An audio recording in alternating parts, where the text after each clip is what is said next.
Vendredi, jour de rajeunissement, de retrouvailles et de partage pour les ambassadeurs du développement du FIAD WIDA. Rassemblés ce 9 février 2024 à 19h dans la salle Wisdom Nyansunu, nos privilégiés ne demandent qu'à être élucidés sur la thématique du jour. Un rendez-vous présidé bien évidemment par la gestionnaire financière, le coach Odette Dossa. L'hymne national et le credo indispensables dans cet événement sont honorablement exécutés par le prince Résurrexis Sodonan, élève du second cycle, et par la princesse Olive Nkweko, sociologue. Enfant du Bénin debout. Je m'engage à penser seulement ce qu'il y a de meilleur. C'est avec des expressions bien choisies que le prince Brice Khodonou, technicien de bâtiment dans l'exercice de son rôle, décrète à chacun la bienvenue. Nous venons ici pour cultiver notre engagement pour réussir. Les orateurs qui passeront par ce pupitre nous aideront à combiner les belles et bonnes manières pour tout gagner. Bienvenue à chacun de nous. Le coach Marcel Kangpé, enseignant, à travers son vécu, nous raconte ce soir pourquoi il aime le FIAD. Avec FIAD, j'ai découvert un autre monde. Un monde de gens positifs qui poussent au succès. Pour la première fois, j'entends parler du développement personnel.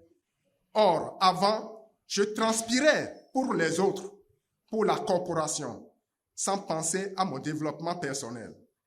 Avec FIAD, j'aime FIAD car j'ai retrouvé ma santé pour toujours depuis 2020, sans comprimé, sans analyse médicale. Dans la continuité de ce rendez-vous, le coach Joachim Assoba, cadre de santé, prend la parole pour la première exhortation de la soirée et nous pose une question pertinente. Qu'est-ce qui t'empêche de bénéficier des privilèges d'être un ambassadeur du développement? Je vais vous raconter l'histoire d'une merveilleuse de notre association.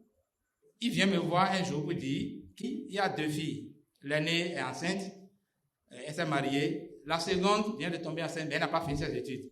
Je lui ai dit de mettre son front par terre et de confier la situation à Dieu. Il dit c'est effectivement ce que le Père m'a dit. Mais d'envoyer le bouclier aux enfants. Effectivement, il a envoyé le bouclier aux enfants. Sa grande fille a une de ses nièces qui était avec eux, a dit que la dame lit dans cette maison, que c'est comme il y a un feu, qu'il va aller chez ses parents, mais avant de partir, il a une confidence à faire. Et que la femme ne peut pas accoucher par le bas. Et du coup, elle doit césariser. Mais, grâce au bouclier, les 2 ont accouché par le bas, ils ont accouché le même jour. Qu'est-ce qui est impossible à Dieu? Est-ce que nous venons ici chaque jour pour chauffer les bancs, ou bien nous venons pour appliquer les outils? Il venait juste d'être ambassadeur de développement.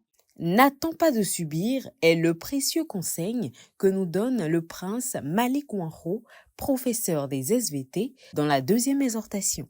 Vers la fin de 2022, toutes les conditions m'ont été réunies pour que je devienne ambassadeur du développement. Mais les moments de doute s'acharnaient. La peur de pouvoir honorer les engagements face aux cotisations était là. Quand tout était réuni, je n'ai pas pu poser le pas qu'il faut. Et l'argent que j'avais réuni en ce temps, j'ai investi dans une activité donnée. Mais cette activité a chuté. Et je me suis retrouvé dans une grosse dette.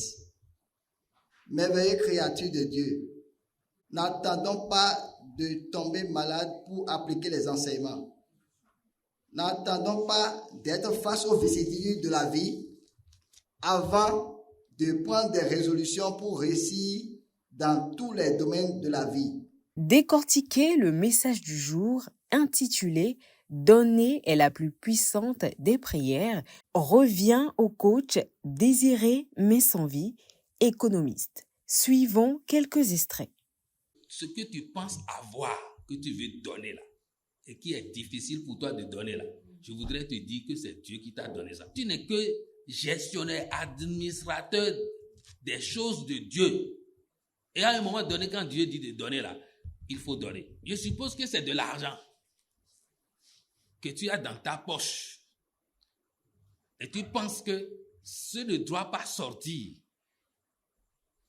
Et tu t'arranges pour que ta main ne sorte pas, pour que ce que tu vas donner la sorte. Est-ce qu'il y a de l'espace pour que Dieu donne encore dans ta poche? Je voudrais que nous comprenions une fois pour toutes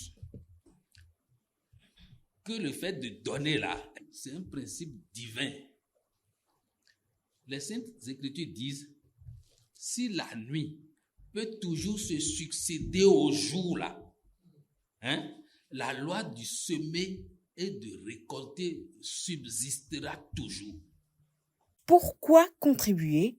Écoutons le coach Audrey Fadès, infirmière diplômée d'État, dans l'appel à contribution. La contribution, c'est une opportunité que chacun de nous ne doit jamais rater. Oui, saisissons toujours l'appel de Dieu.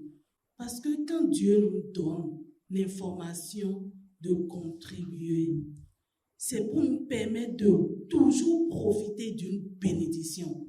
C'est ainsi, ne calculons pas, remplissons les enveloppes et oublions. La soirée tire allègrement vers la fin, mais bien avant cela, la programmation est exécutée et dirigée par le coach Olivier Sodonon, moniteur d'auto-école. J'abandonne mon mauvais caractère. Pour boucler la soirée en beauté, le cocktail est servi. Au micro de Coaching TV, quelques avis sont recueillis. C'est pour ma première fois que je suis venu au FIAD de Ouidah. Je suis très content de faire partie désormais de la famille parce qu'on m'a bien accueilli, même en m'offrant pour la première fois un livre très riche et nommé Le chemin de l'enrichissement durable. Je suis très content de l'avoir eu. Je suis nouvelle au FIAD Ouidah et aujourd'hui particulièrement, j'ai retenu qu'il faut donner et que si on donne, on en reçoit aussi en retour.